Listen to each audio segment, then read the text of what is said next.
Oui, bonjour à tous. Isabelle Ray-Lefebvre. Je suis journaliste spécialisée sur les questions de logement, pas forcément que pour les vieux. Et on a beaucoup d'intervenants, ce dont je me réjouis. Donc, on va sans plus attendre aborder le logement des vieux dans tous ses états. Il y a effectivement un foisonnement d'expériences qui commence à compter au niveau national. Et on va faire un tour rapide de ces expériences et voir un petit bilan de ce qu'ils ont expérimenté. Alors, je voulais commencer par Florence de Lille-Érard, qui est fondatrice et co-directrice d'Habitat des Possibles. Alors, pouvez-vous me dire en quelques minutes ce qu'est Habitat des Possibles et vos premiers retours d'expérience? Bonjour, évidemment, c'est celle qui arrive en retard et qui est essoufflée. Bonjour, donc je suis fondatrice et co-directrice de l'association Territoire des Possibles, de la coopérative Habitat des Possibles, deux structures qui sont basées en Gironde et qui interviennent en Gironde et en Lot-et-Garonne pour monter des habitats partagés entre retraités. Alors je le dis tout de suite parce que c'est toujours la grande question, pourquoi pas intergénérationnel? Parce qu'ils ne l'ont pas souhaité. Et le principe est très simple, c'est on propose aux communes, ou parfois c'est nous qui le faisons, de rénover, de réhabiliter des bâtiments en ruralité, avec une élaboration des plans, d'ailleurs du cahier des charges, c'est-à-dire quels espaces on veut partager, quels espaces on ne veut pas partager, puis comment ça se traduit dans les plans avec les retraités du territoire. Au fil des années, le cheminement de chacun va conduire à ce que certains deviennent candidats, d'autres pas. Et à l'ouverture de la maison pour le premier projet à l'Estiac, près de Langoiran, en Sud-Gironde, la maison était complète 6 mois avant ouverture. Les gens y sont restés à 8, parce qu'il y a donc 8 appartements pendant 3 ans. Ensuite, on a eu un premier décès, un premier départ, une nouvelle arrivée. Ils m'ont chargé de vous dire qu'un appartement est disponible et qu'ils seraient très heureux de vous rencontrer. Et la particularité de cette maison-là, c'est que c'est une coloc sans être une coloc, à savoir qu'ils ont choisi de partager 200 mètres carrés de lieu, grande cuisine partagée, grand salon, grande salle à manger, grande buanderie, joli jardin. C'est une belle maison de pierre blonde. En même temps, leurs espaces privatifs ne sont pas des chambres, ce sont des studios. Donc, quand ils veulent être seuls, ils sont seuls. Quand ils veulent être à plusieurs, ils sont à plusieurs. Et il y a 3 ou 4 manières de vivre dans cette maison. Vous avez des gens qui sont, beaucoup dans les pré-partagés. On en a entendu un atelier tout à l'heure, qui effectivement est vraiment quelqu'un d'extrêmement sociable et qui passe sa vie à faire du lien, à créer du lien. Il y en a qui sont plus sauvages et qui vont venir juste manger 2 ou 3 fois par semaine. Voilà, c'est assez varié. Et puis, la façon de vivre dans cette maison est en perpétuelle évolution, puisque les gens sont en perpétuelle évolution. Voilà. Et puis, on a 3 autres projets qui sont en cours de travaux, à Castillon-la-Bataille, à Noaillan, tout ça c'est en Gironde, au nord, au sud. Un autre projet qui est à Masdagenais, donc à côté de Marmande, dans Lot-et-Garonne. Et un dernier qui est au stade permis de construire. Très bien, merci beaucoup. Et C'est pas elle, oui, oui. merci beaucoup. Est-ce que on peut définir un profil de gens qui habitent chez vous? Alors, il y a une bonne question piège. Il n'y a pas de profil. L'échantillon n'est pas très grand. L'échantillon n'est pas très grand. Il y a plus de femmes dans nos groupes. Il y a 2 tiers de femmes, voire 3 quarts de femmes. Il y a très peu de couples. Il y en a un par projet. On a des gens qui ont entre 60 et 95 ans, donc c'est 65 maintenant et 95 ans, donc c'est difficile aussi. Pour autant, il y a un profil type, en effet, d'une femme seule entre 75 et 80. Après, on a des gens qui ont une longue expérience de la vie associative, très engagés, très militants, très engagés, et on en a qui ont été sauvages et pas spécialement en lien de grand-chose pendant leur vie, qui commencent à découvrir le collectif en habitat partagé.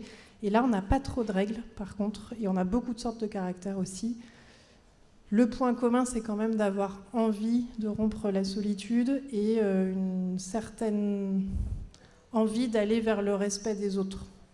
Voilà, et ça se vit au fil du temps. Ok, merci beaucoup. Excusez-moi, juste, je vous interromps parce que vous voyez quelqu'un qui n'a pas été présenté, c'est un monsieur qui dessine à une table et c'est le dessinateur Urbs ou Herbs, que vous connaissez sans doute et qui dessine pour Sud-Ouest et Le Canard enchaîné entre autres. Je vous dis ça parce que vous allez sans doute voir une incursion ou plusieurs arriver sur l'écran. C'est pour pas que vous soyez surpris et parce qu'il est là. Voilà. Bon.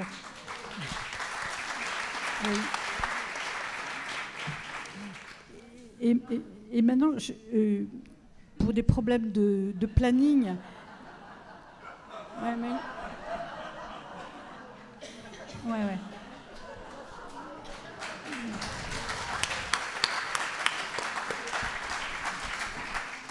Pour des problèmes de planning, je vais passer la parole à Alia El Gayed, qui est accompagnatrice de projets d'habitat coopératif. Et qu'est-ce qu'il y a de spécial dans l'habitat coopératif pour les vieux ? Bonjour. Alors, l'habitat coopératif n'est pas spécifique à la question pour les vieux. On trouve plusieurs formes de coopératives d'habitants. C'est un modèle qui s'inscrit dans le cadre plus général de l'habitat participatif. Donc, ce qu'on trouve en commun, c'est vraiment l'idée d'avoir des espaces individuels. Donc, chaque personne a son logement et après des espaces mutualisés.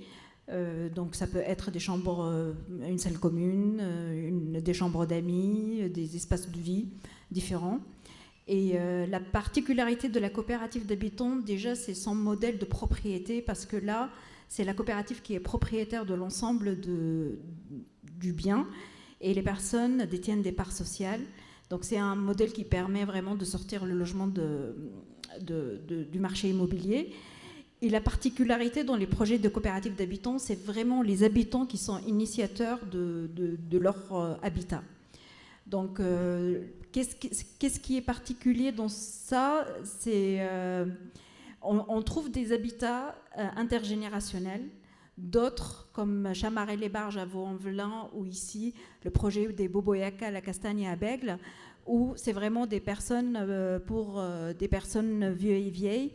L'idée, c'est que vraiment, ils conçoivent leur cadre de vie selon leurs besoins spécifiques, leurs envies, ce qu'ils veulent partager. Donc, ils définissent vraiment leurs valeurs, donc du début jusqu'à la fin, pour le coup. Vous avez accompagné combien de projets comme cela ? Spécifiques pour des seniors, j'en ai un. Et est-ce que... Boboyaka, qu'on aimerait bien qu'il arrive à bout dans quelques mois. Donc ça, c'est vraiment en vrai, on ne trouve pas beaucoup dans les coopératives d'habitants des projets que seniors. La majorité du temps, c'est intergénérationnel, même si la question de la vieillesse est prise en compte. Mais la majorité du temps, c'est vraiment de l'intergénérationnel. Mais il y a vraiment quelques projets qui sont spécifiques pour vieux et vieilles. Alors, est-ce que c'est les personnes âgées ? Est-ce que c'est un public plus difficile que les autres ? Pas vraiment, parce que par contre, c'est vraiment le public qui est le plus actif dans le projet des coopératives d'habitants, parce que les projets, jusque-là, prennent du temps. Et effectivement, ils sont bien investis. Et aussi, il y a une question, comme le projet peut durer, il y a une pérennité de l'investissement que dans des foyers plus jeunes, avec la question de la mobilité, etc. Donc, des fois, les ménages partent, etc. Donc, souvent, c'est vraiment beaucoup de projets de coopératives d'habitants arrivent au bout parce qu'on a les personnes seniors qui sont là. Sinon, ça aurait été un peu plus compliqué. En tout cas, dans les zones urbaines, différents en ruralité. Moi, c'est un modèle. Le modèle coopératif, c'est vraiment, je trouve, le modèle le plus abouti dans la mesure où les gens sont à la fois locataires c'est une vraie propriété collective. Les gens sont locataires de la coopérative, mais ils sont aussi sociétaires de la coopérative. Donc, ils ont vraiment voix au chapitre, contrairement au logement social ou même aux organismes fonciers solidaires. Donc c'est vraiment un modèle que je trouve très intéressant. Maintenant, je m'adresse à Christiane Baumel, qui est à l'origine d'une colocation Cocon 3S. Est-ce que vous pouvez nous dire ce qu'est Cocon 3S et à qui s'adresse ? Alors, Cocon 3S, c'est un très vieux projet, étant donné qu'il a 18 ans. et qu'il était le seul à l'époque à parler de seniors qui pouvaient vivre ensemble. Donc ça a été quelque chose qui a très très bien marché. Alors Cocon 3S, ça veut dire colocation conviviale, et 3S, solidarité senior solo. Alors c'est basé sur le partage. Ce qui n'est pas... Solo, c'est que des personnes seules? Alors solo parce que à cette époque, c'est vrai qu'il y a, surtout en région parisienne par exemple, il y avait énormément de femmes seules, divorcées. Il y en avait beaucoup moins en région parce que beaucoup de femmes divorcées de région sont venues à Paris. C'était plus facile d'être dans une grande ville. C'est vrai qu'il y a aussi beaucoup de veuves. Hein.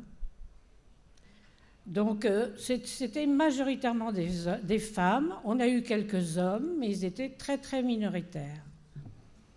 Alors, ils s'adressent donc majoritairement aux femmes qui ne veulent pas rester seules, qui ne peuvent investir ou qui ne veulent plus investir, ou bien qui ont du mal à payer un loyer toutes seules et même à trouver un loyer à payer.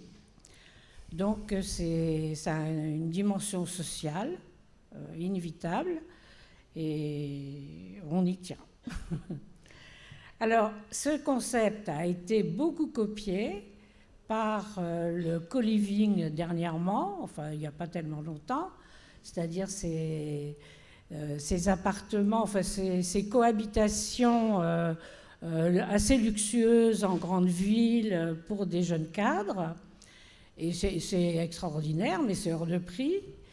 Il y a aussi les bailleurs sociaux qui se sont appropriés ce concept assez tôt.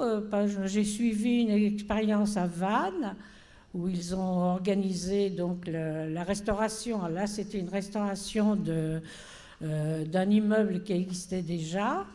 Ils en ont fait un HLM. Et alors, à cette époque, il y avait l'handicap encore des revenus de chacun. Maintenant, c'est quelque chose de dépassé et j'ai suivi une expérience à Strasbourg où justement il y a 10 personnes qui viennent d'emménager depuis 6 mois dans un grand immeuble, dans un quartier extraordinaire et sont très heureuses. Combien il y a de cocons? Il y a quelques hommes là. Il y a combien Je ne peux pas dire le nombre maintenant parce que je n'ai pas d'éléments vraiment, mais je sais qu'il y a eu beaucoup d'expériences qui ont été faites. Beaucoup ont explosé en vol parce que c'était très difficile relationnellement, mais il en existe encore.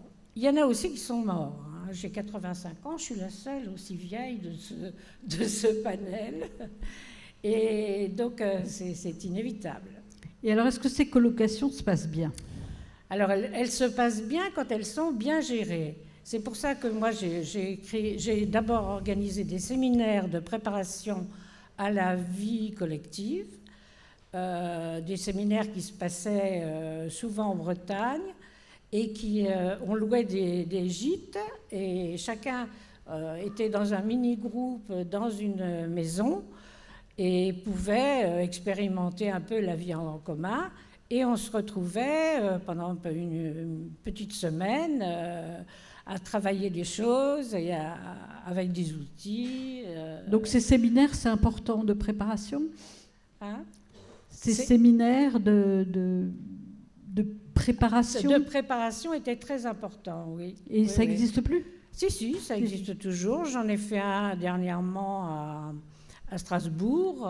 Je suis allée même plusieurs fois.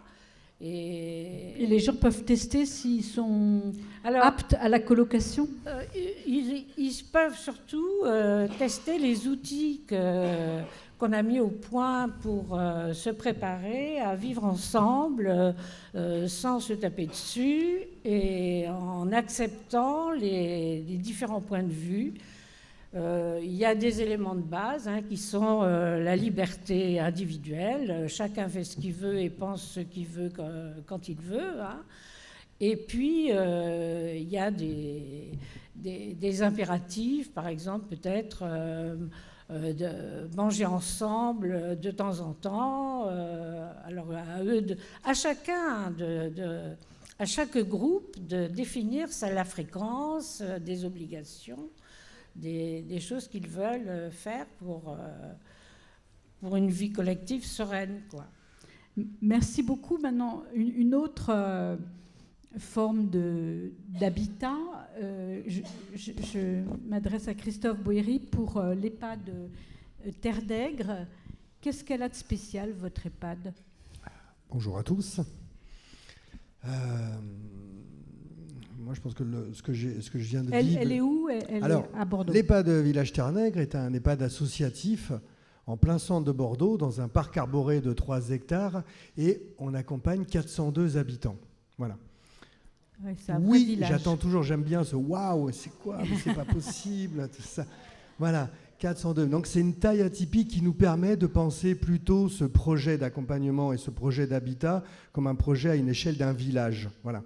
On a à l'intérieur de l'EHPAD Village, on a une crèche, un centre de formation autour des métiers de l'accompagnement, on a la Maison des Arts et des Arts Thérapeutes en Nouvelle-Aquitaine, on a une structure d'accompagnement au lien social à domicile, on a les fonctions support d'une association d'aide à domicile. Voilà.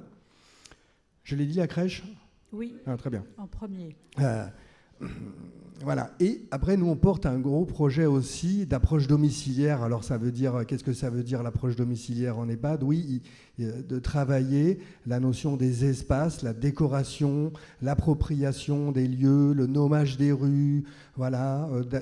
On s'appelle tous entre habitants, on n'appelle pas ça résidents. Donc, on a tout un travail autour de ça avec un café, un vrai café associatif, un vrai joli petit café, une épicerie. Voilà, ça c'est tout le côté approche domiciliaire, de se sentir chez soi, que l'habitant se sente chez lui. Voilà, nous on travaille chez lui, c'est ça le principe. Et quelles sont les personnes qui habitent là, si on peut faire un petit profil des Alors gens. sur les 402, il en reste 400 qui sont encore là-bas, j'en ai 2 ici. Oui. Voilà, donc c'est le moyenne d'âge classique. On a des dérogations. Je l'ai dit, on était associatif loi 1901, 200 ans d'existence. Voilà. Donc c'est un EHPAD classique. On y rentre via un dossier à partir de 60 ans. On a quelques dérogations pour entrer un peu plus jeune. Voilà. Parce qu'on a un travail avec la psychiatrie. Plutôt des femmes que des couples. Alors. Plutôt des femmes. On a quelques couples, on a quelques chambres qui communiquent pour faire un seul lieu de vie. Voilà. Des couples secrets, et donc des chambres doubles s'aménagent. Voilà. La vie. Voilà. Et donc c'est un lieu qui se veut très ouvert sur l'extérieur. Voilà, donc ça c'était l'approche domiciliaire, et on a un gros projet d'ouverture, de faire de ce lieu un lieu fertile, un lieu facilitant à l'action collective. Donc on tisse des partenariats avec les associations de quartier, avec le monde académique. On a tout un programme d'ouverture. C'est l'extérieur qui vient à l'intérieur.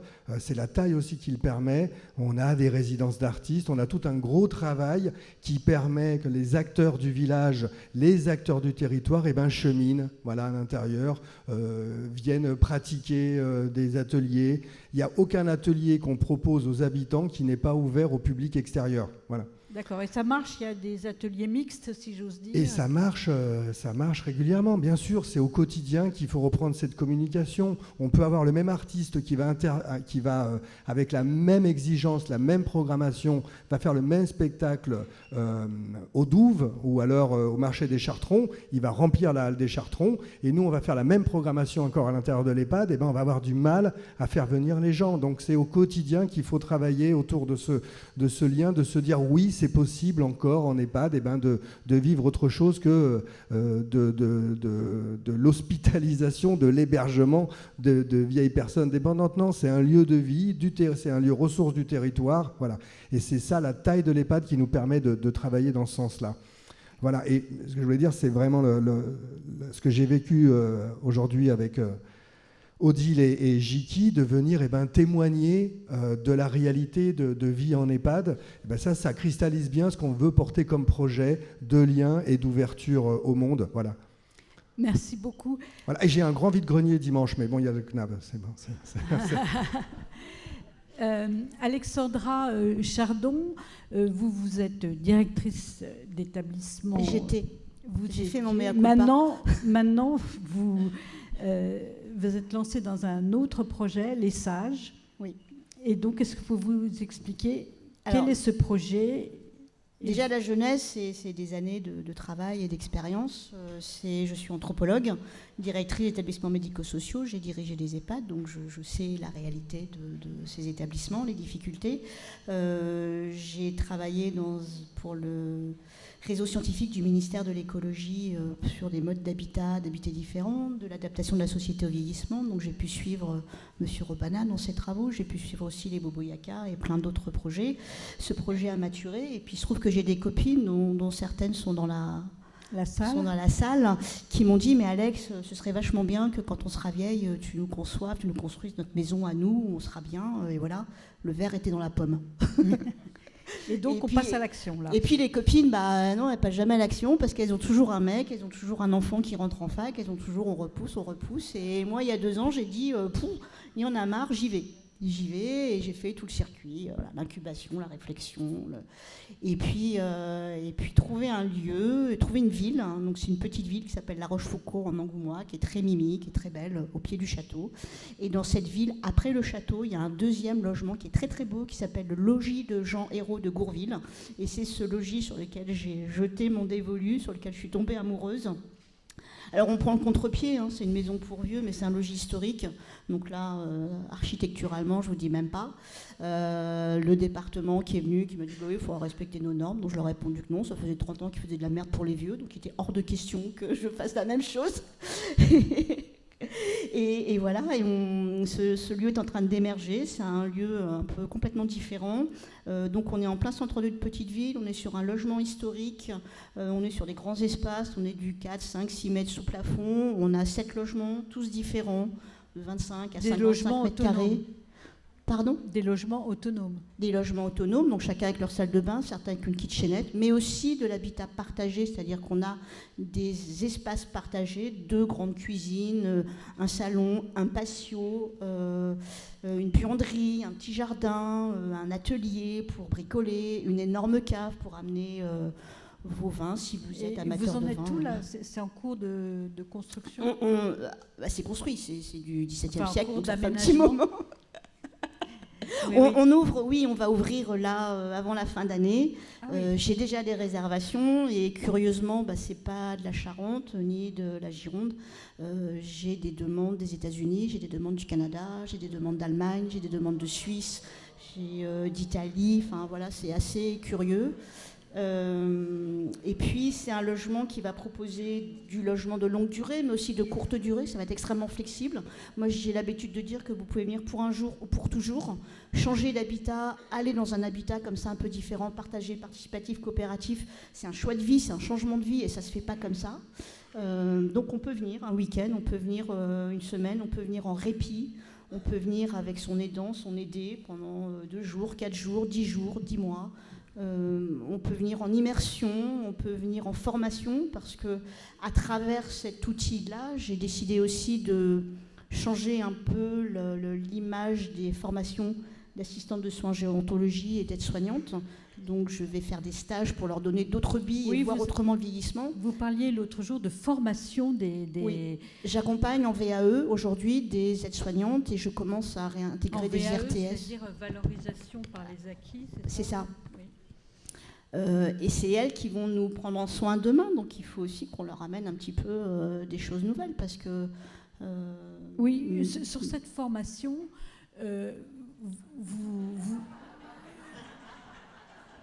sur cette formation, vous disiez que... Pourquoi il faut reformer les salariés qui viennent accompagner les vieux ? Parce que je trouve qu'aujourd'hui, les formations sont passées, sont passéistes, sont agistes, malheureusement. C'est-à-dire on prend en charge, Oui, on c'est met ça. des couches.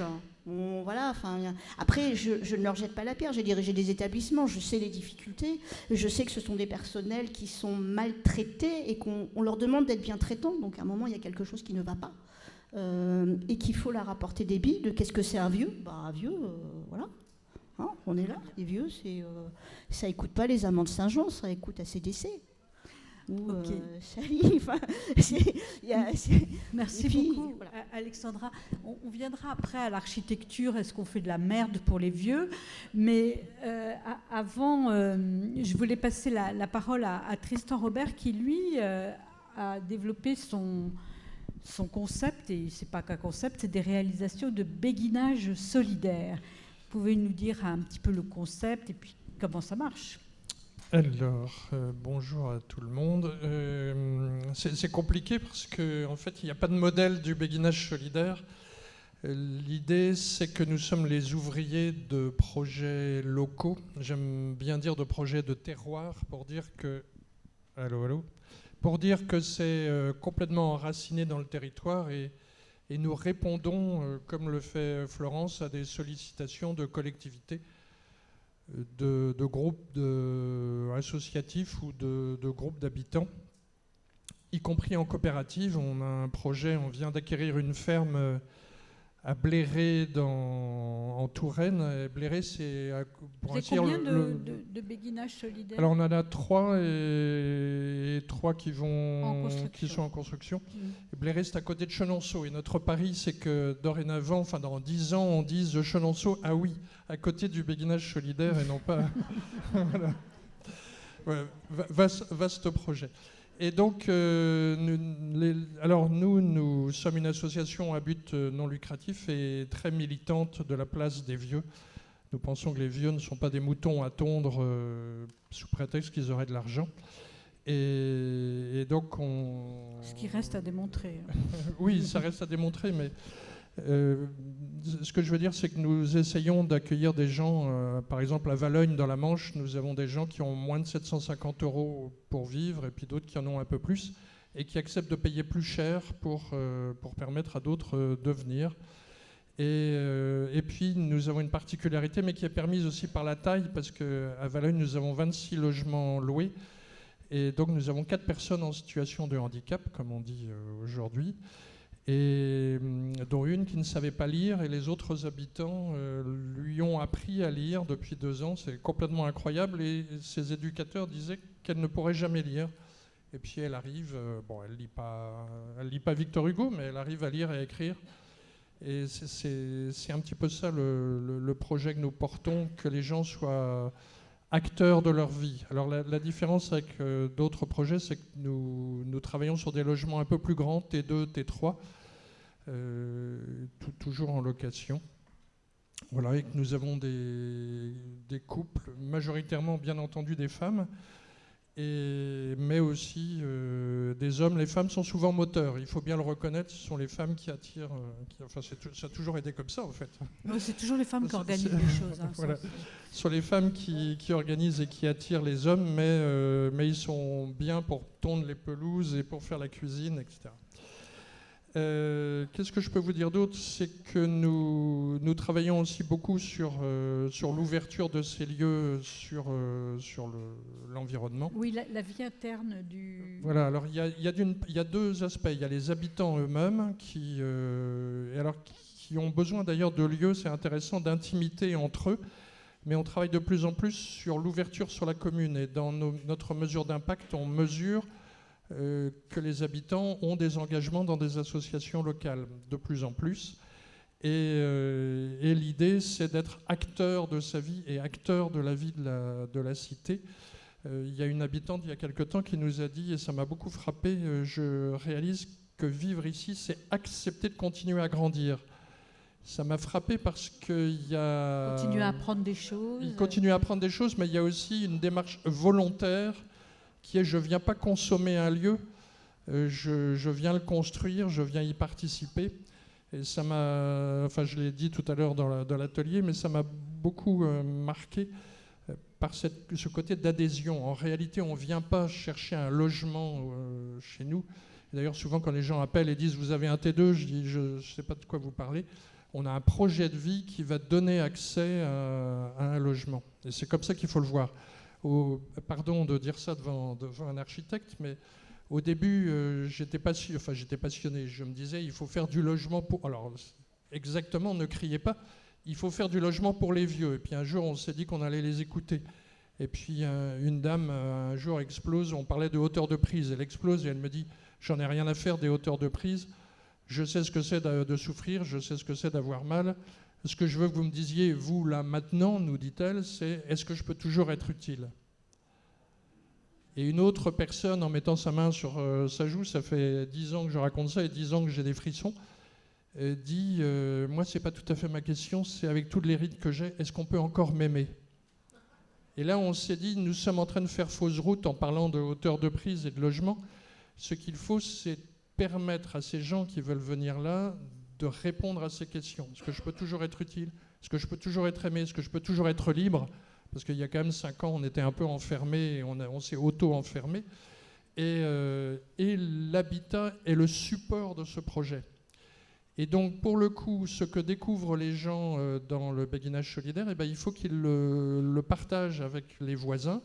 Et donc, par exemple, à 10h du matin, dans nos expériences, eh bien, les voisins, ils savent qu'ils peuvent venir prendre le café. Il y aura peut-être personne, mais il y aura le journal, ils verront ce qu'il y aura. Et puis, on invite les associations locales à venir profiter de nos espaces de partage, mais comme vous le faites dans votre EHPAD, etc. Donc voilà, c'est un lieu vivant, ouvert sur l'extérieur, mais aussi qui doit envoyer les habitants à l'extérieur. Voilà. Mais ça n'a rien d'original. Tout ce qu'on a fait, on l'a regardé en Belgique, en Allemagne, en Hollande. Donc, d'où le nom de béguinage. D'où le nom de béguinage, voilà. Et maintenant, Annabelle et Imed, est-ce que vous pouvez nous présenter votre initiative Gourekine ? Où ça en est ? À qui ça s'adresse ? Comment ça marche ? Alors, on devait avoir une vidéo, mais bon, la technique nous trahit toujours. On n'aura pas de vidéo. Donc, bonjour, moi je suis Annabelle Pachantrouche de l'association Gourekine. Vous devez peut-être l'entendre. Pays Basque. Voilà, Gourekine, c'est une association qui a été créée au Pays Basque. Et Gourekine, ça signifie « avec nous ». Quand on a fondé l'association, notre volonté, c'était de répondre à un besoin du territoire, mais en laissant les personnes concernées à nos côtés à construire leurs projets. Et donc, on a fait une étude du territoire, on a regardé les manques, on a été questionner les municipalités, les associations et les habitants. Et on s'est rendu compte que la vieillesse touchait comme nationalement le Pays Basque, là où 20% de la population a plus de 65 ans au niveau national, au Pays Basque on est à plus de 28%. Et donc effectivement dans les retours que pouvaient nous faire les personnes, c'était on a peur d'aller en maison de retraite, ma maison elle est plus, ou mon logement n'est plus adapté parce qu'il y a des escaliers, parce que voilà.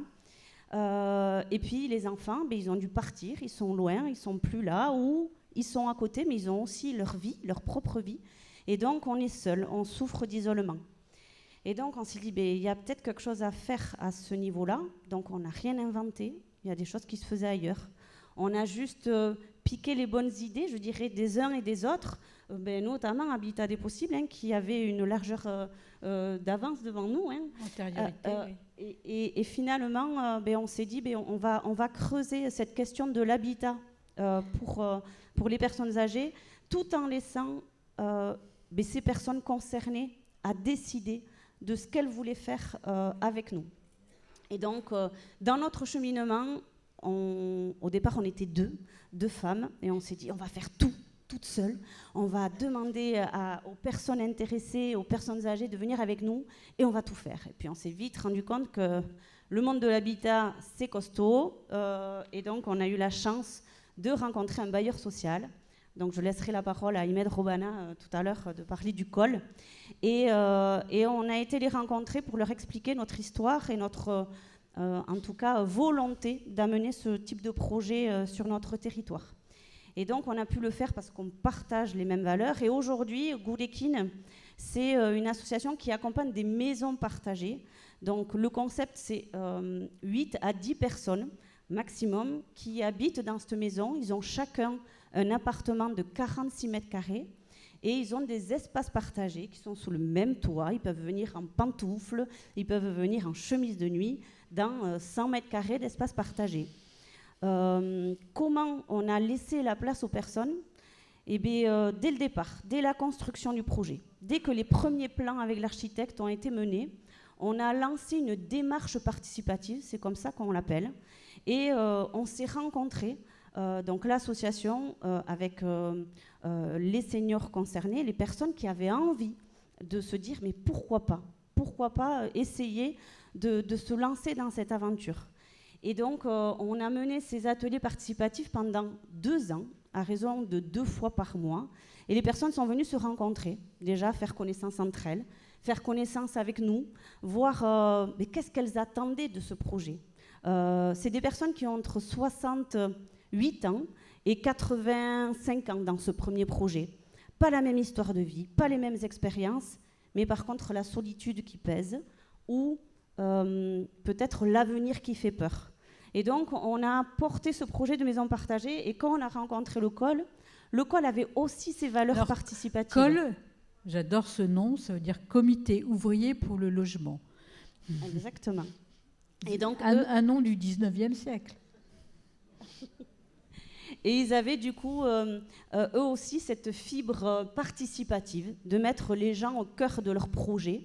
Et donc, on a pu mener ensemble un premier projet. Donc, on a des seniors qui sont là, dans la salle, qui s'appellent Flore et JP, à qui vous pourrez poser plein de questions après.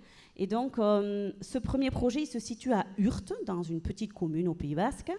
Et la maison partagée, elle intègre un projet d'habitat participatif qui est plus global, où il y a des logements en location et des logements en accession à la propriété, et où les personnes, le temps de la construction de ce projet, ont fait connaissance à travers des réunions.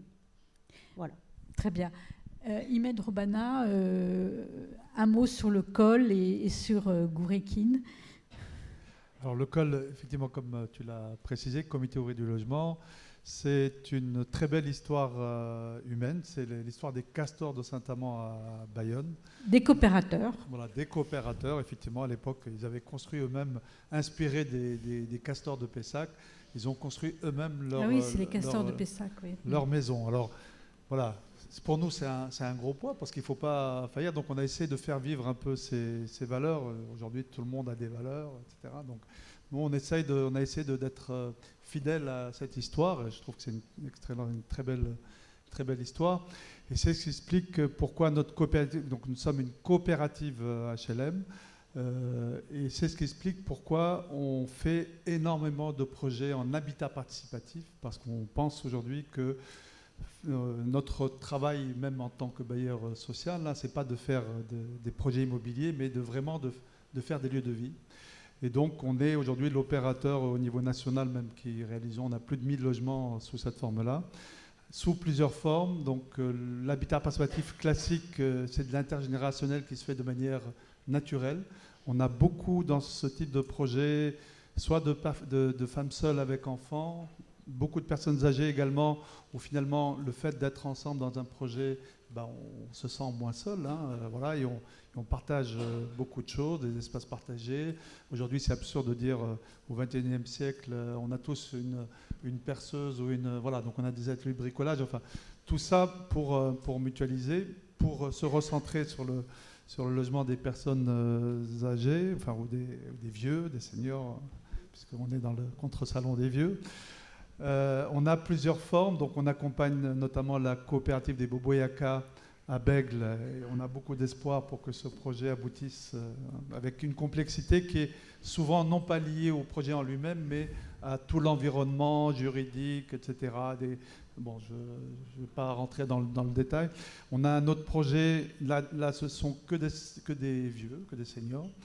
On a un autre projet à Bayonne, c'est le projet Zoubimayou, là aussi une quinzaine de logements qui va être livré au mois de novembre, que des personnes âgées. On a un projet au plein cœur des Chartrons qui s'appelle le projet Sarah, qui est un projet intergénérationnel là aussi, avec des personnes seniors qui sont venues nous voir et qui avaient un projet de faire des logements avec des studios attenants pour mettre à disposition d'étudiants en échange de services, des familles, des enfants handicapés. Voilà. Et enfin, le projet effectivement de Hurt. On a aujourd'hui 4 projets avec Gouekin au-delà de celui de Hurt. Et ce que tu as oublié de préciser, c'est aussi que ce sont des maisons partagées qui sont financées en logement foyer locatif pour des personnes qui ont des retraites, des petites retraites. Donc ceux qui connaissent le logement social, donc il y a du PLAI, du PLUS et du PLS. On a même fait 2 logements libres de manière à ce qu'il y ait une vraie mixité en fait, de revenus. Voilà. Très bien. Le col est donc très actif, comme vous avez pu le voir. Et donc, je voudrais poser la question à Moussa... non, excusez-moi. Nassim Moussi, architecte. Comment vous appréhendez un projet d'habitat pour les personnes âgées? Est-ce que vous avez une approche particulière? Et après, je voudrais demander à Alia, c'est finalement, qu'est-ce que ça apporte l'habitat participatif dans la réalisation, quoi, au final? Bon, c'est une vaste question. Moi, je suis spécialisé sur les EHPAD, donc principalement les établissements médico-sociaux. Bon, ce que je peux vous dire, c'est que si j'ai une vision très promotion immobilière, aujourd'hui en France, on a environ 7500 EHPAD. 20% de privé, et le reste, on est sur du ecclésiastique, fondation, on a public. plus que ça d'EHPAD. Ah bon, bref, peu importe. 7500, ça c'est les chiffres de la Cour des comptes ou de la CNSA. Et en fait, ce qui est tout à fait intéressant, c'est qu'on nous dit que 60% de ce parc-là existe depuis avant 1995. Donc ça pose nécessairement la question de leur reconversion et de la réhabilitation. Il y a quand même une valeur assez cardinale, ça pose aussi la question écologique, que vont-ils devenir ? Et donc moi je crois que en fait, toute cette question elle est extrêmement intéressante, puisqu'en fait on s'aperçoit que si on a un regard curatif du soin, le soin évolue, donc que vont devenir en fait ces établissements? Je peux vous parler d'un exemple sur lequel on s'est penché avec Valentine Trépied, sociologue. On a écrit un ouvrage sur une résidence Kersalik, c'était une commande de Dominique Libaud. L'ouvrage s'appelle Habiter Kersalik, un nouveau modèle médico-social. Donc un EHPAD, une résidence, puisqu'on n'appelle plus EHPAD, selon la directrice, qui est à Guingamp dans les Côtes-d'Armor. Alors cette structure, elle est assez pas de côté, elle est très intéressante, puisqu'en fait, on hérite d'un foyer logement, 1970, début des années 90, on change de destination pour devenir une maison de retraite, début 2000, EHPAD, et à l'arrivée de la directrice actuelle, Corinne Antoine Guillaume, elle absente le terme EHPAD. Elle dit non, aujourd'hui, je veux que ce soit un village. Et donc, cette résidence-là, on est sur 4 villages autonomes, avec des typologies d'habitants, on appelle aussi également habitants. La directrice est la maire de ce village, et le reste des habitants sont les habitants. Ce qui est tout à fait intéressant, c'est qu'elle hérite d'un modèle architectural qui est assez austère, très hygiéniste, une architecture en peigne, une sorte de corridor, et de part et d'autre, des cellules mono-orientées. Qu'est-ce qu'elle se dit? Je balaye et je retraite la question de la programmation. Donc exactement aussi, dans le même sens, on va retrouver des noms de rues de la ville de Guingamp à l'intérieur, et elle va travailler sur comment j'arrive à orchestrer mon rez-de-chaussée, qui est un trait d'union avec ces 4 villages, à l'intérieur duquel elle va plutôt insérer une brasserie qui s'appelle Au Papier et aux Mamies, avec 25 tables, qui est ouverte sur l'extérieur. Les habitants, le voisinage, les étudiants, ou même les salariés extérieurs peuvent venir. Donc on est véritablement sur une sorte de bail, disons, presque commercial, ouvert sur l'extérieur. On a un bureau de poste, un habitant se charge de donner le courrier auprès de tous les habitants, on a un café de la mairie, et en fait toute la force et la subtilité de cet établissement, c'est qu'on est dans la récup. Tout ce qu'elle fait, elle le chine sur le bon coin, avec ses salariés, avec ses habitants. On a un bar en formica, des guéridans, donc tout ceci, en fait, si vous voulez, ça participe à cette notion, on l'a dit tout à l'heure, hein, de sentiment d'être chez soi, de domicile. Donc ça, c'est pour la partie très architecturale, disons, de programmation. Et ensuite, sur la question, j'ai envie de dire, du soin, il n'y a aucune injonction. C'est-à-dire que tous les habitants se lèvent à l'heure qu'ils veulent. Ils dorment à l'heure qu'ils veulent. Ils prennent le déjeuner à l'heure qu'ils veulent. On pourrait aussi avoir une vision médicamenteuse, puisque, en fait, tout est basé sur les habitudes des autres. Et d'une certaine manière, pour un peu reprendre son propos, elle dit assez souvent sans les concerner, pas de projet. Donc tout tourne en fait autour de l'habitant. Et c'est en ce sens où ça devient très intéressant, puisqu'en fait on est sur un système de réhabilitation. Qu'est-ce qu'on fait avec l'existant sur des questions de réversibilité, de logement dans le logement. Et moi je crois que c'est assez pertinent. Mais bon, avec Valentine Trépied, on considère qu'il y a d'autres EHPAD qui sont tout aussi importants. Terre Nègre, hein, vous l'avez dit tout à l'heure, sur des questions aussi intergénérationnelles, sur la question d'ouverture. Donc il y a des choses qui sont tout à fait pertinentes. Ok, merci beaucoup.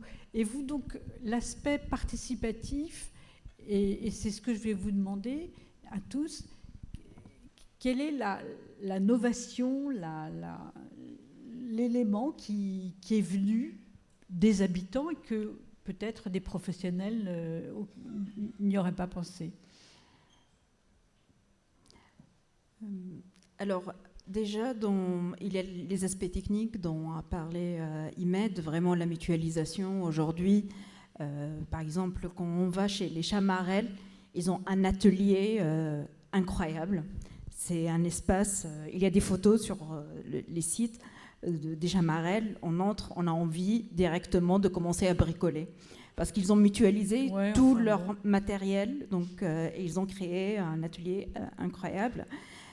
Donc, il y a vraiment ces aspects techniques qui font la buanderie, etc. Après, l'idée, c'est vraiment, comme les habitants sont à la base du projet, ils vont incarner l'espace directement avec leur envie, leur projet de vie. Et là, vraiment, on crée une inversion, parce que d'habitude, on est vraiment, il y a les promoteurs, les professionnels, les architectes. Moi, avant, j'étais architecte. Je ne connaissais pas les habitants forcément qui vont habiter. On dessine un projet, voilà. Mais là, quand les habitants sont là, ces espaces qu'on va dessiner, ils vont vraiment être incarnés.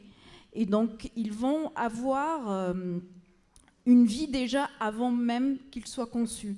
Et cette inversion-là, elle est vraiment la particularité des projets participatifs. Ça, c'est par rapport à la question vraiment du projet. Après, qu'est-ce que ça apporte ? Moi, ça fait sens ce que Tristan disait, c'est vraiment, ça répond finalement à une question au-delà de l'habitat, c'est une question vraiment de l'implication, en quoi on est utile, comment on continue à être utile, et même tout au long des âges, même quand on est dans un projet intergénérationnel, il y a vraiment cette question, quelle est ma place dans un collectif, qu'est-ce qu'on raconte dans notre histoire de collectif, qu'est-ce qui est les particularités de ce qu'on fait. Voilà, c'est vraiment ça qui vient au centre de ces projets-là. Et par exemple, moi je travaille avec les Boboyaka ou même Ashnor, qui est une autre coopérative locale, où c'est là pour le coup c'est intergénérationnel, mais la majorité des personnes c'est des vieux et des vieilles. Là aussi, pour les avoir, des fois c'est compliqué. Ils sont tout le temps dans des projets, ils sont là. Du coup, c'est vraiment, ça met en action. Et ça, je pense que c'est vraiment la centralité finalement de ces projets-là. C'est créer de la vie. Voilà. Voilà, moi j'ai eu la chance d'aller à Chamarelles et ce qui m'avait frappé, c'était les paliers. Chantal, il y a un palier, ça dessert 4 logements, il y a 16 logements, je crois, 4 x 4. Et le palier, qui est donc commun à 4 habitants, est éclairé, et il y a un fauteuil est meublé, et il y a des placards où les habitants peuvent mutualiser ce qu'ils veulent et aussi décharger leurs appartements de choses encombrantes. Ça peut être la table à repasser, la machine, l'appareil à raclette, etc. Ils trouvaient ça très malin de mettre des grands placards sur ces paliers accueillants. Et aussi, il y a, alors chez le Chamarel, c'est une bibliothèque dans chaque Avec une palier. oui. Il y a une bibliothèque. Si vous voulez lire les romans, c'est sur un palier. Si c'est l'histoire, Voilà, c'est une sur un autre bibliothèque. palier. Donc voilà, et là, c'est très différent d'autres projets qui vont être montés. Donc chaque projet a son empreinte et sa couleur. Ben, merci beaucoup. Est-ce qu'il y a des gens qui veulent poser des questions là-bas au bout? Est-ce qu'il y a un micro? Il y a une personne au bout là.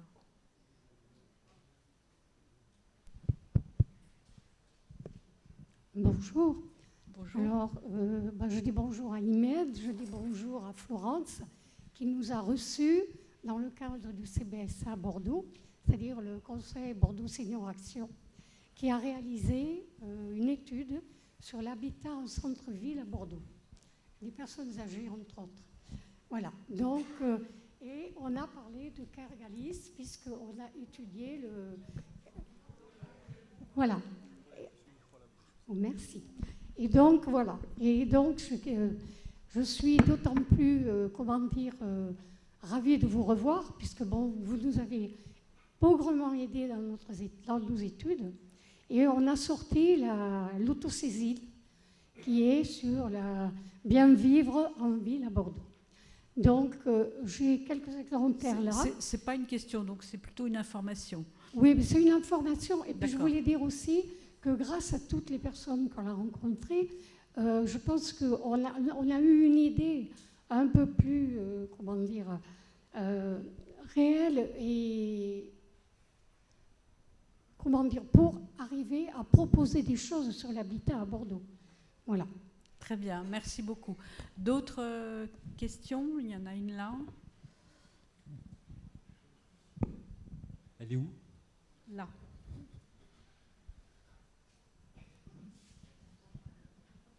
Oui, bonjour.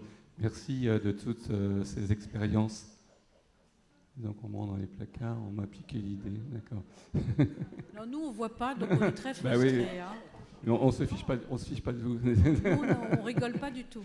Ce qui m'intéresse en tant qu'élu municipal, une petite commune rurale, c'est un projet d'habitat inclusif, qui est une forme d'habitat regroupé, partagé.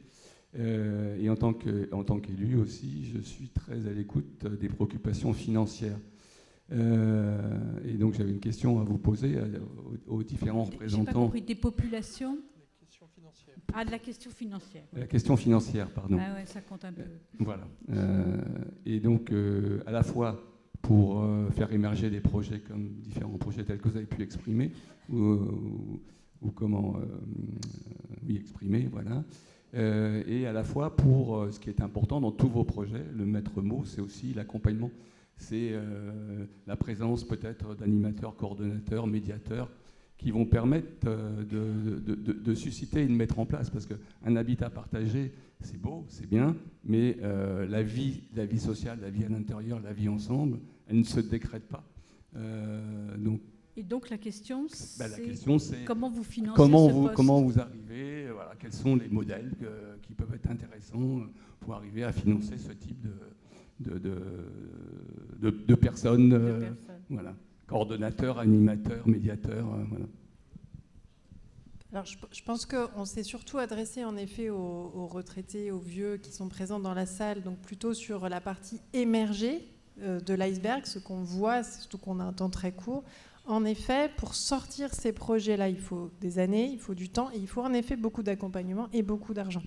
Alors, sur les questions très pratiques, je pense qu'on va vite se faire censurer sur le détail, donc on est à votre disposition après. Mais ce que vous pouvez d'ores et déjà peut-être mesurer, c'est qu'il y a un gros écart entre les modèles sociaux qui sont essentiellement ceux qu'on est en train de défendre dans cette table ronde. On a des variantes, mais on est quand même dans l'ensemble tous organisés avec ce qu'on appelle du logement social. Donc ce qu'on appelle PLAI plus PLS, voilà, c'est des termes très techniques. Il n'y a pas forcément besoin de tout maîtriser, mais l'intérêt de pourquoi est-ce qu'on utilise ça, c'est pour sortir des petits loyers. y compris des petits loyers qui s'adressent à des personnes qui sont à 1 000 € par mois, qui est quand même un vrai sujet de société. Et donc on va plutôt tous ici travailler sur des plafonds, donc au-dessus d'un certain niveau de revenu. On va plutôt dire non, alors que dans le milieu lucratif traditionnel, et qui a aussi mis des pions sur l'habitat partagé, vous allez avoir à l'inverse des loyers qui peuvent être très élevés, voire qui rejoignent les niveaux d'EHPAD, alors qu'il n'y a pas les soins en face. Donc ça, c'est juste pour... Et pour répondre à la question... Non, mais j'y vais. C'est que du coup, on ne peut pas... Il faut comprendre qu'il y a vraiment plusieurs modèles, en fait, pour pouvoir se représenter. Je vais essayer de faire une réponse élargie pour les retraités qui nous écoutent. C'est qu'il faut vraiment regarder combien ça coûte, pourquoi ça coûte comme ça. Juridiquement, ça me donne droit à quoi? Parce que sinon, en effet, vous allez avoir du marketing. On ne peut pas faire grand-chose de plus, là, sur une table ronde très courte. Mais il faut vraiment aller creuser les modèles. Et donc, pour répondre à votre question, monsieur, sur une commune... les communes ont droit effectivement à des soutiens publics et parapublics, notamment des caisses de retraite qui permettent de sortir les projets, auxquels n'ont pas droit certains d'entre nous parce qu'on est des acteurs de l'économie sociale et solidaire, mais ça, on peut aller chercher des fondations. C'est du cas par cas. La chose la plus importante à comprendre, c'est que nous avons été très poussés par l'État à nous développer, mais qu'il n'y a aucun financement durable aujourd'hui sur aucun de ces projets, ou quasiment aucun, j'exagère un peu, parce que si le département est dans la salle, ils vont trouver que je suis extrêmement injuste, et ils auront raison, de la Gironde, mais la plupart de nos projets ont été soutenus, et je pense que c'est pareil pour vous, sur les Pyrénées-Atlantiques et pour toi.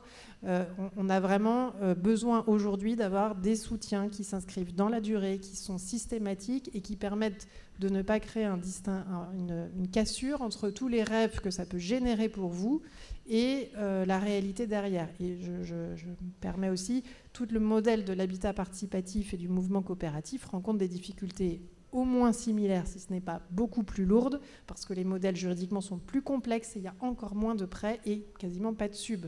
Donc voilà, c'est une bonne question parce qu'effectivement, il y a des vrais sujets stratégiques derrière tout ça. Imed, vous vouliez Oui, l'aide à la vie partagée, je ne l'ai pas dit, mais vous allez dire. Je voulais prolonger. Moi, très sincèrement, je pense que ce type de salon, de contre-salon, est fondamental pour vraiment amener et mettre la pression sur les pouvoirs publics. Je pense vraiment qu'on a aujourd'hui... On n'en a plus, là, des pouvoirs publics. Non, mais c'est... Oui, mais qu'est-ce que vous voulez que je vous dise? Il faut qu'on s'en passe. À un moment donné, on va en avoir. On va en avoir. Mais le modèle qu'on a pu développer, donc là, du coup, avec Goulekin, Habitat des possibles, vous êtes également sur le même modèle. C'est un modèle vraiment qui, en tout cas, qui est ouvert. Alors, il ne faut pas opposer, je pense, les différents projets, parce qu'il y a des projets qui sont plus pour des personnes qui ont des revenus plus importants. Nous, on est plutôt pour des...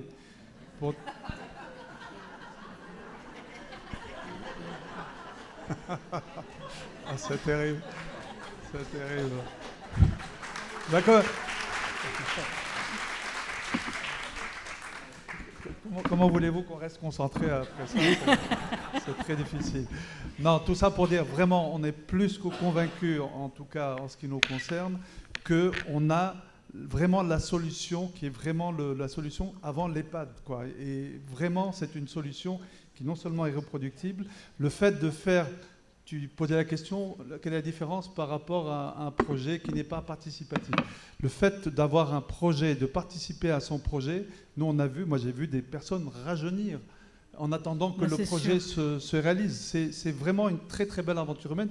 C'est pour ça que je regrette beaucoup qu'on n'ait pas passé la vidéo, donc je vous invite à la voir à un moment donné, parce qu'on voit que c'est vraiment des projets humains et leurs enfants sont complètement rassurés. Donc c'est un modèle en logement foyer, avec un accompagnement de Goulekin, qui est accompagné au niveau du fonctionnement. Et justement, le financement de cet accompagnement. Voilà, alors là, il y a le CNSA qui intervient, il y a le département. En français, CNSA Caisse nationale. Voilà.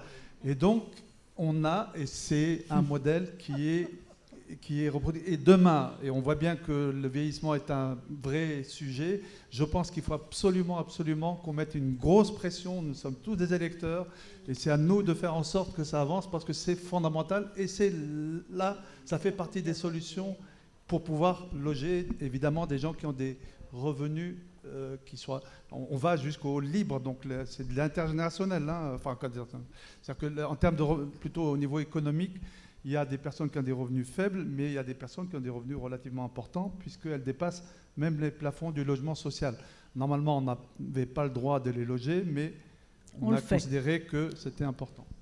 Mais juste une chose, je veux juste compléter par rapport à la question que posait le monsieur là sur l'animation des collectifs. Et effectivement, nous on a des aides au fonctionnement donc de la CNSA, donc c'est la Caisse nationale de solidarité pour l'autonomie, et les départements. Alors là où au départ 80% du budget était à la CNSA et 20% au département, les choses ont un peu basculé. Donc c'est pour ça qu'aujourd'hui on a besoin aussi de faire prendre conscience aux personnes que on n'est pas des établissements. Les personnes qui vivent dans une maison partagée, elles sont chez elles. D'accord ? Elles ont la même liberté, les mêmes droits, les mêmes devoirs que n'importe quel habitat.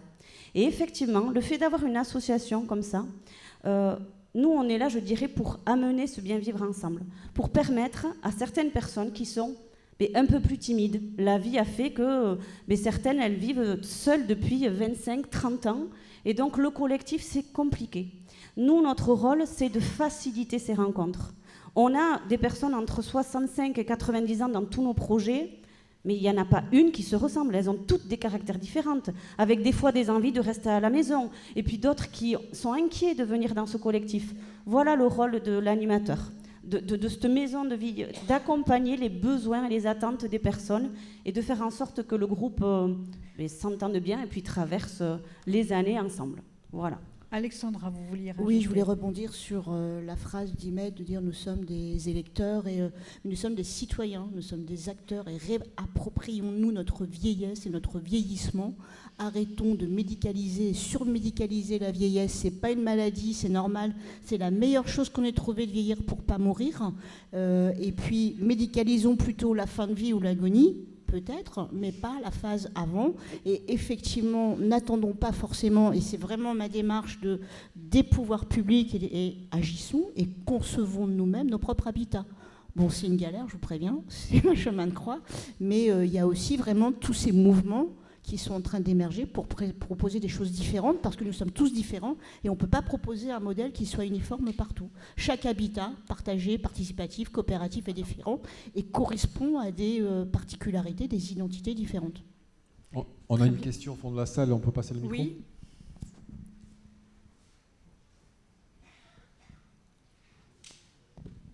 Oui, bonjour. Je prends la parole à partir d'une expérience Montpellier-Renoncourt, HA34, habitant Autrement 34, dont le locatif social, qui va bientôt arriver à se concrétiser, dans laquelle la question de la vie en commun ne passe pas, et surtout pas, par l'arrivée d'un animateur extérieur, comme ça, qui viendrait faire la paix entre les vieux, donner des formules, etc. Alors, j'allais dire dans le même registre, et c'est un point de vue, c'est constitutif de notre projet. Je voulais reprendre le mot que vous aviez utilisé. Arrêtons de vouloir animer les vieux comme si eux, ils n'avaient pas la possibilité de le faire par eux-mêmes. Voilà. Dans les projets d'habitat participatif, la plupart du temps, ça se passe entre nous et ça fait partie, c'est d'ailleurs une des composantes de ces projets, ça prend du temps, ça nécessite la mise en œuvre de procédures, de systèmes. C'est vrai que dans les projets d'habitat dits inclusifs, il semblerait qu'il y ait un passage obligé par l'intervention d'une personne extérieure. Eh bien, Monsieur le maire, qui posait des questions sur comment on fait pour financer, eh bien, peut-être faites confiance aussi aux vieux eux-mêmes pour se prendre en main sans avoir nécessairement à faire usage ou à passer par des intermédiaires qui vont venir se mettre entre nos pattes. Très bien. Est-ce que vous voulez répondre à ça? En fin du débat, quand même. Alors, moi, je voudrais simplement préciser 2-3 choses. Opposer l'habitat participatif et inclusif, vraiment, ça n'a pas de sens. Beaucoup de projets d'habitat inclusif aujourd'hui sont dans C'était pas son propos. Hein. Eh bien oui, mais à la fin, ça revient à ça. Je vous explique pourquoi. Il y a effectivement beaucoup de mouvements qui sont en France issus de personnalités très différentes. Je crois qu'on a essayé tous là, de mettre en lumière le fait que c'est pas parce qu'on est vieux qu'on a une seule manière de vieillir et donc d'habiter. L'habitat coopératif vient d'un endroit qui n'est pas exactement le même que l'endroit d'où vient l'habitat inclusif. Et même quand on a dit ça, c'est comme s'il y avait 2 colonnes avec une certaine uniformité de part et d'autre. Or, dans l'atelier tout à l'heure, on avait 2 coopératives d'habitants, 2 expériences, 2 orientations, 2 intentions différentes, les uns intergénérationnels, les autres entre vieux. Je pense que vous êtes un certain nombre dans la salle. Il n'y a pas une seule manière de penser dans l'habitat coopératif. De la même manière, il y en a qui se débrouillent extrêmement bien en autogestion et il y a des groupes qui explosent en vol, comme vous le disiez très très bien. Donc il faut faire très attention, je crois, avec l'autoconviction qu'on a pour son collectif qui peut être parfaitement juste et parfaitement vécu, et puis la réalité qui va être différente d'un groupe à l'autre. Et juste une précision, on est beaucoup à parler non pas d'animation mais de facilitation, donc on va exactement dans le sens que vous indiquez, monsieur, à savoir qu'on n'est pas là pour animer et proposer des activités dans l'habitat partagé qui existe depuis 3 ans, que je connais bien. Ils n'ont effectivement aucun besoin d'être animés, ils s'animent très bien tout seuls et ils se sont embarqués entre les 2-3 qui avaient une culture associative. Aujourd'hui, ils en ont tous une, parce qu'ils s'embarquent les uns les autres.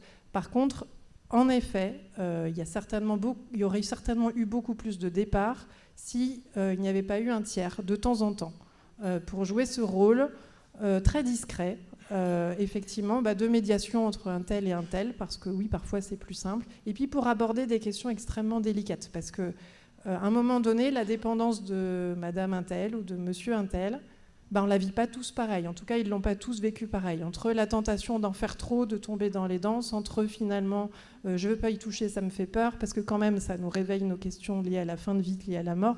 Et en fait, c'est bien d'avoir un tiers. En tout cas, c'est eux qui l'ont dit.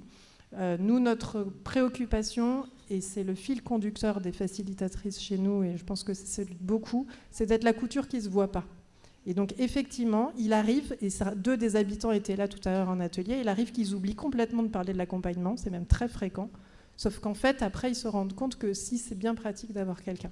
Donc attention à ne pas opposer, et vraiment, moi, ce que j'ai envie de dire, parce que je vois tous vos magnifiques panneaux autour de nous, tous plus percutants les uns que les autres, il y a souvent un gros écart entre l'idéalisation et la réalité. Et vous pouvez idéaliser tout ce que vous voulez sur tous les projets que vous voulez. À un moment donné, c'est une rencontre entre X individualités. Et Michel, qui était habitant de la maison, le disait tout à l'heure, c'est comme un couple à 8. Alors, il n'y a que lui qui le dit, moi je le cite. Mais effectivement, c'est les défis d'une vie de couple à 8 personnes avec des personnalités différentes qui prennent ou pas leurs responsabilités. Et donc, dans certains groupes d'habitat participatif ou inclusif, peut-être que c'est magique et que tous les adultes qui sont présents prennent leurs responsabilités, mais la plupart du temps, on n'est pas tous adultes dans nos relations, moi la première, et donc effectivement, il y a du frottement. Et ce frottement-là, si tout le monde arrive à le résoudre par magie, c'est super, mais dès que vous pouvez avoir de l'accompagnement, n'hésitez pas. Bon. Alia, et vous moi, voulez réagir et après... Oui, moi je voulais juste dire que ce que vient de dire Florence n'est pas propre qu'au projet entre seniors. C'est vraiment tous les projets d'habitat participatif ont besoin à un moment de personnes extérieures. Parce qu'en fait, dans la réalité, on n'est pas dans une société où on apprend à vivre tout le temps collectivement, etc. Donc il y a un certain apprentissage à avoir de temps en temps. Et donc c'est pas que dans le contexte de vieillesse qu'il y a ce besoin-là. C'est peut-être pas tout le temps. Et Christophe, vous vouliez réagir à ça? Oui. Non mais c'était très riche, donc là je suis parti là-bas. Oui, arrêtons d'animer. Nous, on a l'EHPAD, le médico-social a une culture comme ça de l'occupation, de l'activité, pour pas qu'on les laisse seuls. Voilà, nous aussi, on essaye de travailler à cette notion de plutôt ouvrir des espaces et que c'est dans le temps, que c'est autre chose que d'ouvrir que des activités. Donc oui, je vous rejoins, arrêtons d'animer les vieux tout le temps, ouvrons des espaces, les remettre en capacité de proposer, d'inventer, de faire eux-mêmes l'activité. Et pour reprendre le truc du budget, c'est pour ça que j'avais demandé la parole, je me suis perdu, mais c'est aussi aux collectivités, aux communes, de se mettre en réseau aussi, de pouvoir, pour limiter les coûts, mais de se dire, il y a ces publics vieux aussi, comment on va à leur rencontre, comment on les mobilise, comment on facilite, comment on décale des horaires, voilà. C'est un projet vraiment global de territoire et des acteurs du territoire pour penser ça et pas obligatoirement qu'une seule personne qui vient débroussailler. Voilà. Et après, dans le financement, on a à peu près les mêmes là-dessus et on passe un temps fou à écrire pour travailler le projet, puis après, on le fait, on n'a pas le temps de le revivre, de l'évaluer vraiment clairement, on le note, on le coche en mesure d'impact, on n'a pas le temps de le... Voilà, et on réplie un autre dossier pour faire un autre projet. Voilà. Donc c'est une course comme ça, et à un moment, il faut sortir de cette course et plutôt laisser la relation des habitants ou des participants à l'action de construire simplement les choses. On a seulement besoin de se parler, déjà. Très bien. Tristan, vous voulez réagir sur les occupations ? Sur les ? L'animation est occupationnelle. Oui, alors dans l'équipe, il y a une personne qui est gérontologue et qui est dit on est contre les... Pardon, pour le coup, j'oublie le mot, mais enfin les étiquettes autocollantes. Enfin, c'est pas exactement ça qu'elle dit. On n'est pas du tout dans l'animation. J'ai envie de... Les gommettes, voilà, merci. Les gommettes.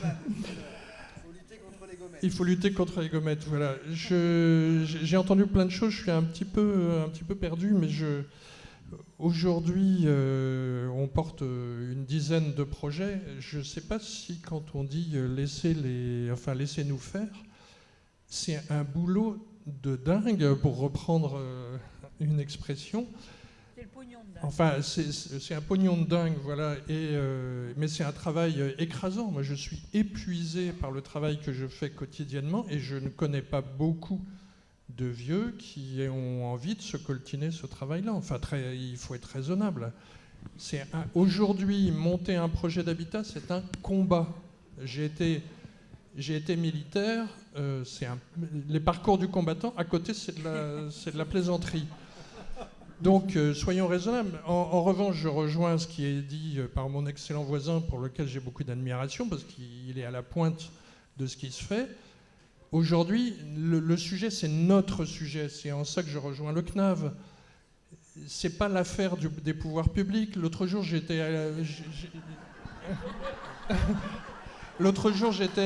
à Matignon, où j'ai été très bien reçu. Enfin, notre équipe a été très bien reçue. Et en réalité, à la fin, j'ai dit, qu'est-ce que... Enfin, l'occupant de l'époque m'a dit, qu'est-ce que vous attendez de nous ? Je lui ai dit, en fait, je suis venu parce qu'on m'a dit qu'il fallait que je vienne vous voir, mais je crois que j'attends rien. Et puis, en fait, il est parti maintenant. mais c'est notre affaire à nous. C'est-à-dire qu'il faut trouver les moyens d'être complètement acteurs avec les communes, en créant des coopératives, etc. C'est là l'avenir. N'attendons pas que ça nous tombe tout cru, c'est fini. Donc aujourd'hui, les départements, l'autre jour, le département où je suis né, comme ça vous fera un jeu pour ce soir, qui est là où tout commence, eh bien, le département a confié l'avenir, la question de l'habitat des seniors à un groupe qui s'appelle AGVI. Voilà la réponse qui m'a été faite. Nous, on a résolu le problème, c'est AGVI qui va traiter. Voilà. Allez, encore 2 premiers ministres et c'est Noël. J'ai entendu ça dans la rue l'autre jour. Encore une dernière question, une ou 2 dernières questions ?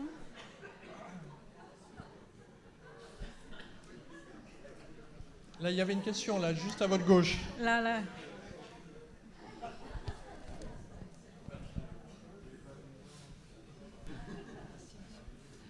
Oui, je ne sais pas si j'ai loupé une séquence, mais dans tous ces habitats partagés, solidaires, comment ça se passe au niveau des levées ? Les gens se lèvent quand ils veulent. Il y a des infirmières suffisamment pour, je ne sais pas, 10 personnes. Comment ça...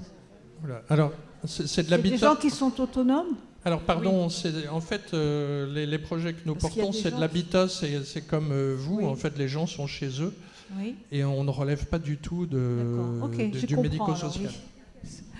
Ce sera peut-être... Alors, je dirais juste, c'est un logement de droit commun. C'est-à-dire, nous, dans notre maison partagée, on a un monsieur qui est en fauteuil roulant, effectivement, et qui a été amputé d'une jambe. Mais par contre, tous les matins, lui, il a une infirmière qui vient, mais comme n'importe quel domicile. Voilà, c'est vraiment un domicile. Ok, je comprends maintenant. Oui, merci. Excusez-moi. Encore une question? Oui, c'était pas une question, c'était juste un point de vue, c'était juste un complément sémantique par rapport à ce qui s'est dit tout à l'heure. L'animation, c'est pas de l'occupationnel. L'animation, c'est aider à mettre de la vie. Et donc, ça n'a rien de péjoratif. Il faut arrêter d'utiliser le mot animation comme quelque chose de péjoratif. Non, on l'avait compris. Oui, merci. Moi, je voulais juste dire, ce qui est difficile quand on prend la parole comme ça, quand je suis venue, quand on a fait la route de chez nous jusqu'à Bordeaux, j'avais des personnes avec moi et je leur ai dit, on va au contre-salon, donc des vieux et des vieilles. Vous en pensez quoi de ce mot vieux et vieille? Eh bien, eux, ça les dérange. Peut-être que là, vous, ça ne vous dérange pas et que vous préférez, vous, là-bas, qu'on vous appelle senior. Bon, voilà. Et là, c'est pareil. L'animation, un facilitateur, un animateur, un médiateur. Bon, mais en tout cas, c'est une personne qui est là pour accompagner un collectif et pour accompagner les personnes à trouver leur place dans leur projet de vie qu'elles ont souhaité. Voilà, c'est juste ça.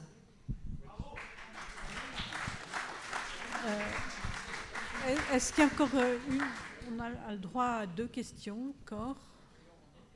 18h30. 3.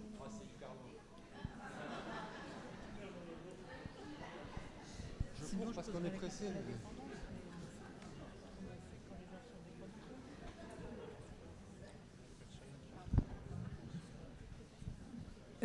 Oui, je souhaiterais savoir un peu, connaître les prix des différentes locations de ces différents appartements. J'ai l'impression qu'il y a beaucoup de logements sociaux ou intermédiaires. Il peut y avoir aussi du libre, mais rien ne se mélange. On le vit dans notre projet d'habitat Habitat Autrement 34, où dans notre projet, il y a du social, mais il y a, le groupe est constitué, c'est un groupe qui a envie de partager un projet de vie, mais tout le groupe ne peut pas rentrer. Une partie de personnes sont exclues parce qu'ils ne rentrent pas dans les critères financiers. Donc, est-ce qu'on pourrait changer un peu ces choses? Parce que je trouve ça, les gens qui ont envie de se retrouver pour partager un projet ne le peuvent pas parce qu'ils ont des revenus différents, des retraites différentes. Alors, voilà. vous avez raison. Vous avez raison à 2 niveaux d'ailleurs, parce qu'on a un projet en logement social et on voulait refuser l'entrée d'habitants parce qu'ils n'avaient pas assez d'argent pour rentrer en logement social. Ça m'a tué. Mais de l'autre côté, alors on a une expérience en fait à Valognes dans la Manche où on est pas le département, mais la préfecture nous avait refusé l'agrément du logement social en disant que ce modèle n'existait pas et que donc il ne nous donnerait rien. Et donc on est totalement en loyer libre, mais on arrive à loger des personnes qui ont moins de 800 € par mois pour vivre. Ça veut dire que les autres acceptent de payer un peu plus cher, et puis ça veut dire qu'on a ratiboisé toutes les subventions possibles pour faire baisser le coût de la construction. Mais ça a été et puis il y a l'aide au logement aussi, mais pour le coup on n'a pas l'APL parce qu'on n'a pas eu d'agrément. Et donc c'est seulement l'aide au logement. Mais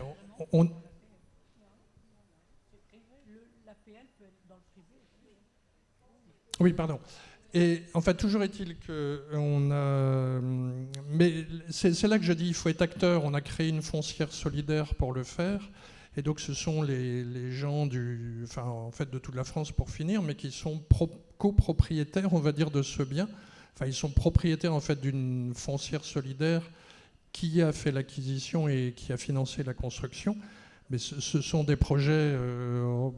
c'est une autre approche et qui permet d'ailleurs dans certains cas d'avoir aussi des agréments du logement social et d'avoir les deux, d'avoir du libre et du mixte en même temps.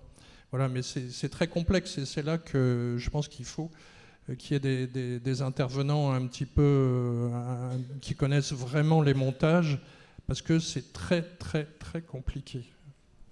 Peut-être pour compléter, effectivement, dans votre département, alors je ne sais pas quel est votre bailleur, mais c'est vrai qu'il faut avoir des bailleurs. Enfin, la difficulté, c'est que les bailleurs sont aujourd'hui dans des situations un peu compliquées, mais il faut avoir aussi des opérateurs qui aient les chakras, je dirais, un peu relativement ouverts, parce que c'est vrai que c'est des projets qui nécessitent... En France, malheureusement, on veut toujours rentrer les gens dans des cases, et nous, on considère que c'est des projets de vie et qu'on doit adapter les cases aux gens. Voilà, et ça change absolument tout et la manière avec laquelle on appréhende les projets.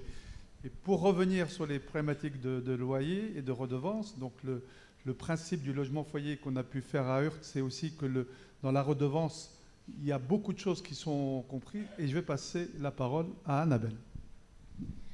Alors oui, sur le projet d'Urt, on a des logements qui sont ouverts. Alors il y a à la fois du libre et à la fois du... Alors c'est juste deux termes techniques, mais du PLUS, PLS, c'est deux niveaux. Voilà, niveau logements sociaux. Le PLAI, c'est le plus social. Le PLUS, c'est le logement social classique.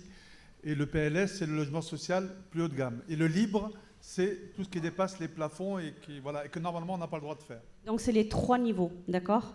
Quand on a créé la maison partagée d'Urt, le premier niveau, dans notre fonctionnement, dans la proposition de logement foyer, on ne parlait pas de PLAI, c'est le plus bas niveau. Donc je dirais que là, sur ce projet-là, on a des redevances entre 560 et 1150 €, d'accord ? Pour des T2 de 46 mètres carrés, en sachant qu'il y a l'eau comprise dedans, et il y a l'eau et l'électricité des 100 mètres carrés d'espace partagé.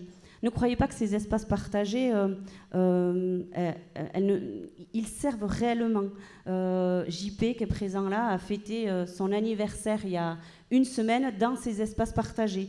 Voilà, c'est 46 mètres carrés où la personne, elle reçoit qui elle veut, quand elle veut, mais aussi ces espaces partagés collectifs pour se bien vivre ensemble. Donc entre 550 et 1150.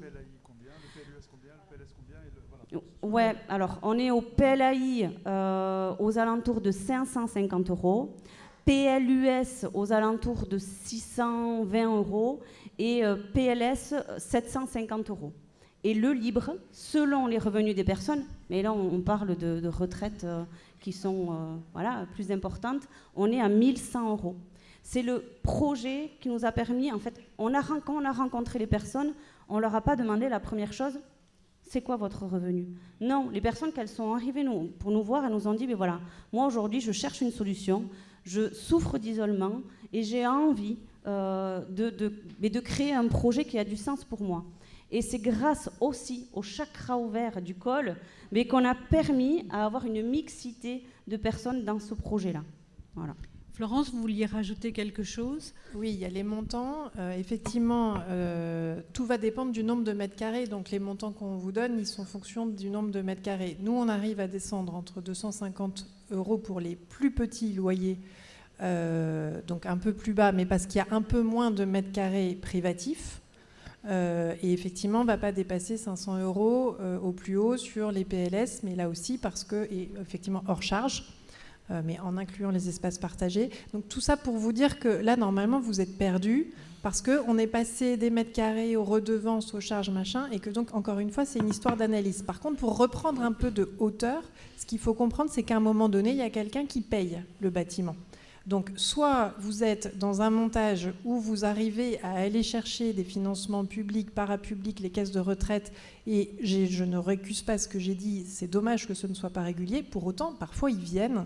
On a, sur nos projets, la plupart du temps, on est allé chercher 80% de financement externe. Je ne sais pas si vous vous représentez, ça veut dire que vous, de financement externe, c'est-à-dire sur 1 million de travaux, il y en a 800 000 qui viennent de subventions. Ça permet de sortir des toutes petites retraites. Et le pendant, c'est qu'on est obligé de rentrer dans les cases. Si on ne veut pas rentrer dans les cases, il n'y a pas de problème, mais ils ne viendront pas. Et donc, du coup, ça veut dire que ces millions d'euros, on le divise par le nombre de locataires, sur le nombre d'années qui va bien, et bien là, vous allez sortir beaucoup plus cher. les coopératives d'habitants ont encore cherché autre chose, et le modèle participatif de manière globale. Mais là, vous avez des coûts d'entrée qui sont plus importants. Vous n'êtes pas dans du locatif, vous êtes dans de la copropriété, mais bien souvent, vous avez un droit d'entrée de plusieurs dizaines de milliers d'euros. Voilà. Et donc, ce qu'il faut juste comprendre, c'est que on aimerait tous les éclater, ces cases, et effectivement pouvoir proposer d'abord le projet de vie dans un très bel ensemble immobilier. La réalité, c'est qu'aujourd'hui, l'argent ne coule pas à flot. Soit c'est les locataires ou les propriétaires qui payent, soit on va chercher des tiers, mais on peut rentrer dans des cases. Donc encore une fois, analysez tous les projets qui vous passent sous le nez. Si vous voulez vous y lancer, choisissez entre plusieurs inconvénients si vous voulez maintenir vos avantages. Mais on ne peut pas juste se contenter de dire c'est dommage. Bah oui, c'est dommage, ça c'est sûr. On sera très content d'avoir un ministère du Logement qui fait bouger les lignes. Mais même quand on avait un ministère du Logement très volontaire entre 2012 et 2017, il y a des choses qui ont bougé, mais les décrets ne sont jamais arrivés. Enfin, c'est vraiment un parcours du combattant. Donc, réfléchissez déjà aux questions de base. Propriétaire, pas propriétaire. Si je suis locataire, jusqu'où je peux descendre, jusqu'où je peux monter, combien je veux de mètres carrés. Ah ok, ça ne marche pas. C'est vraiment de la négociation de couture. Et effectivement, le parcours du combattant dit par un militaire, je crois qu'on ne peut pas avoir mieux. Il faut vraiment se rendre compte qu'à un moment donné, c'est un arbitrage de chacun avec lui-même, entre ses différentes priorités. Et nous, on fait ce qu'on peut avec toutes vos priorités, avec tous ceux que vous êtes, et on essaye de faire à peu près droit. Et à la fin, ça donne des modèles. Ils ne sont pas tous exactement pareils. Il y a plus de mètres carrés là, c'est un peu plus cher là. Ici, il y a du libre. On bricole, mais on fait ce qu'on peut. Mais effectivement, réfléchissez à ce que vous voulez aussi pour nous aider à bricoler mieux. Merci. Je crois qu'on va s'arrêter là. Je voulais simplement dire, Alexandra, je pense que votre projet est un peu plus cher. Oui, parce que c'est moi qui paye tout. C'est mon investissement. Si oui, je n'ai pas de subvention. Vous n'êtes pas dans le cadre du logement social. Non, non, je ne suis pas un bailleur social, je suis dans le pur privé. Et voilà, j'ai un projet qui est à 800 000 et moi, je signe à 800 000 avec la banque. Donc je suis sur un début de location à 1 800 € avec les espaces communs, les espaces privatifs, l'ensemble des charges, l'eau, l'électricité, le gaz, Internet, et aussi l'ensemble des salariés, c'est-à-dire l'entretien, l'animation ou la présence d'une hôtesse de maison. Très bien, je vous remercie beaucoup. Je veux juste terminer, juste un mot, parce que le mot de la fin. Non, c'est vraiment, je pense qu'il faut vraiment, c'est comme dans la nature, la diversité, c'est ça qui fait la richesse. Donc il ne faut pas opposer les modèles. On est pour la biodiversité. Puisse exister de manière à ce que chacun trouve sa place, en fait. Donc il ne faut surtout pas opposer les modèles. Vraiment, ça serait la grosse erreur. Encore une fois, on aime bien uniformiser, etc. On veut qu'il n'y ait que des gros, voilà. Mais il faut que la richesse, c'est la diversité. Écoutez, je vous remercie beaucoup pour...